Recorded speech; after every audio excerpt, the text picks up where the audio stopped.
The reduction of 15% in the price of salt enable a person to buy 2 kg more for 272 rupees. The reduced price of the salt. देखो बड़ा आसान सा question, क्या बोल रहा है 15% क्या हुआ, प्राइस में रिडक्शन हुआ है। अगर किसी चीज़ को मान लो, एक एग्जांपल समझना आप, कोई चीज़ 100 रुपये की आती, आप 100 रुपये लेके गए उसको खरीदने, उसमें रिडक्शन हो गया 15% का, तो अब वो कितने की आने लगी 85 रुपीज़। आपके पास क्या बच गया, 15 रुपये बच गए। आपने क्या किया, 15 रुपये जब आपके पास बच गए तो आपने दुकानदार से बोला एक काम कर, 15 रुपये की और चीज़ दे दे। मतलब जो चीज़ आप लेने गए, जैसे मान लो आप सॉल्ट ही लेने गए, 100 रुपये का सॉल्ट लेने गए, ठीक है, 15 रुपये इस पर कम हो गए, मतलब पहले जो सॉल्ट 100 रुपये में आ रहा था अब वो 85 रुपीज़ में ही आ रहा है।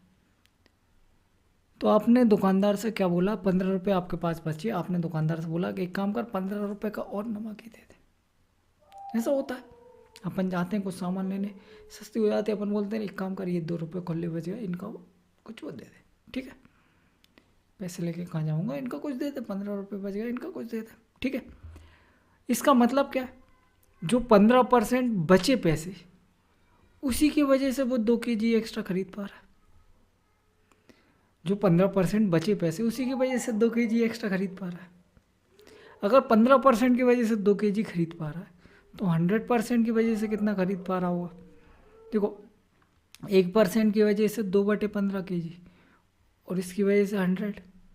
इसको अगर काटें अपन, 5 से कट जाएगा, 5 चुको 20, 40/3 kg। ये क्या आ गया, ये इसकी टोटल क्वांटिटी आ गई जो वो खरीद पा रहा है अभी। अभी मतलब रिड्यूस प्राइस खरीद पा रहा है।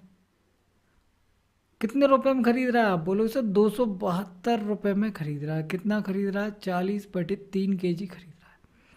तो यहाँ से प्राइस निकल के नहीं आ जाएगा,